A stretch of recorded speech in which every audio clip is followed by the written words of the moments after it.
tunafanya mkutano mkuu wa 30 wa chama kikuu cha ushirika cha wilaya Tandahimba na Newala kwa maana ya TANECU Limited. Huu mkutano kwanza ni wa 30 na kama unavyoona ni mkutano ambao unajumuisha vyama vyote wanachama 202 vinavyounda TANECU Limited kutoka wilaya za Tandahimba na Newala. Na hapa tuna wajumbe zaidi ya 400 ambao wanahudhuria mkutano huu kwa ajili ya kupitisha bajeti yetu ya makadirio ya mapato na matumizi ya mwaka wa fedha ujao 2025-2026.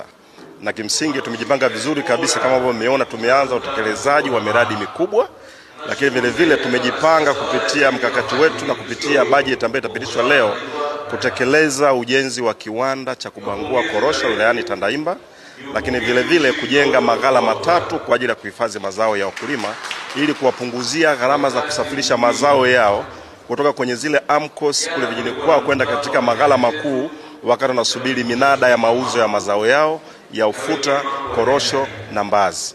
Lakini kama nimezungumza pale awali ni kwamba bajeti hii ya leo, kwa mfano upande wa mapato ya kawaida tunakadiria kupata jumla ya shilingi bilioni 8.2, lakini vile vile inatarajia kufanya matumizi ya kawaida ya bilioni 4.3 na inaendelea kufanya miradi mbalimbali ya uwekezaji ambayo itakuwa na thamani ya shilingi bilioni 13.9.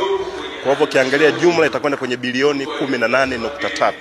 Na ukiangalia mwelekeo wa tena katika msimu huu vile vile ni kununua korosho ghafi na kupeleka nje kama sehemu yake ya biashara. Na tayari ukiangalia katika mkutano huu nimefanya mazungumzo na mwakilishi wa mtendaji mkuu wa benki ya TADB Tanzania, Bwana Zaidi Mohamed, ambaye amesema yuko tayari kuwekeza au kutupa fedha kwa ajili ya utekelezaji wa mauzo ya korosho ghafi moja kwa moja nje ya nchi. Kama ambao mnakumbuka msimu ule umalizika tulipeleka tani 1000 nchini India na tulitengeneza faida ya shilingi milioni 95.